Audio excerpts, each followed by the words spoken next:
Salut à tous, aujourd'hui on se retrouve dans une toute nouvelle vidéo qui va porter sur les régimes et on va voir ensemble pourquoi est-ce que c'est pas du tout une bonne idée d'en faire.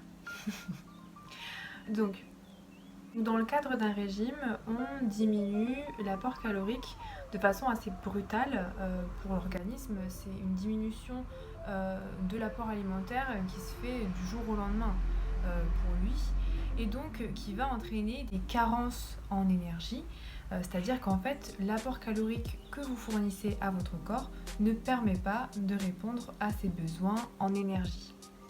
Donc comment est-ce qu'il va réagir à ça? En fait, il va chercher à créer de l'énergie par lui-même, comme il n'en a pas suffisamment. Et pour ça, il va utiliser ses réserves en gras, donc qui est le tissu adipeux, et ses réserves en protéines, qui est le tissu musculaire. Et donc là, c'est un peu l'effet domino. Votre masse musculaire se met à fondre et votre dépense énergétique diminue. Elle diminue jusqu'à arriver à l'apport calorique que vous fournissez à votre corps. Et donc là, qu'est-ce qui se passe si l'apport calorique est égal à votre dépense calorique? Vous arrêtez de perdre du poids. Donc c'est pour ça que dans le cadre d'un régime, on perd au début beaucoup de poids et puis ensuite que cette perte de poids en fait diminue au fur et à mesure du temps. C'est tout simplement parce que votre masse musculaire diminue et donc que votre dépense énergétique diminue avec elle. Si la restriction calorique continue, votre masse musculaire continue effectivement à fondre et eh bien votre dépense énergétique diminue encore et finit par devenir inférieure à vos apports caloriques et c'est la reprise de poids. Donc ça c'était les conséquences métaboliques d'une restriction calorique. Mais il y a aussi des conséquences psychologiques et hormonales.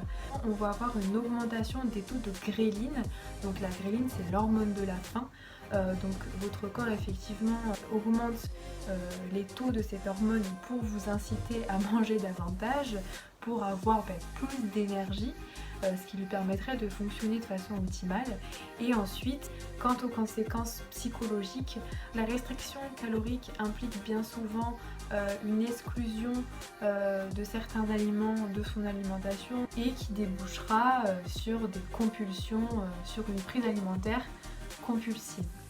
Voilà, c'est la fin de cette vidéo. J'espère qu'elle vous aura plu et que surtout elle vous aura permis de mieux comprendre pourquoi est-ce que vos régimes ont échoué si jamais vous en avez déjà fait dans le passé.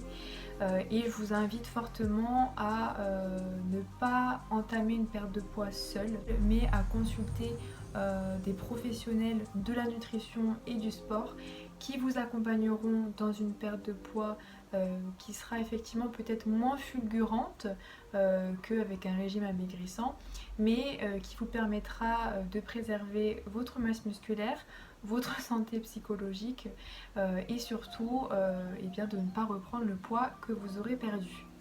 Prenez soin de vous et on se dit à bientôt dans une prochaine vidéo. Bye bye.